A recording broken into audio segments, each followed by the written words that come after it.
Welcome. In this video, I will show you how to scan QR codes using the web camera of your LENOVO IDEAPAD SLIM 3 Chromebook.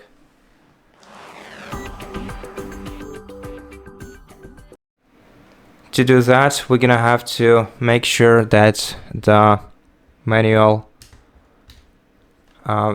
shutter of our camera is opened. Then we're gonna have to press the launcher button or click the launcher button on our taskbar and go to camera. Once you have selected this application, we're gonna have to select scan at the bottom and then face the QR code to our device's camera like this. Oops. Then select QR code. Make sure to position your QR code within the square you see on your screen, and then click the link which is encrypted within this QR code, and this will open the website that you are trying to reach.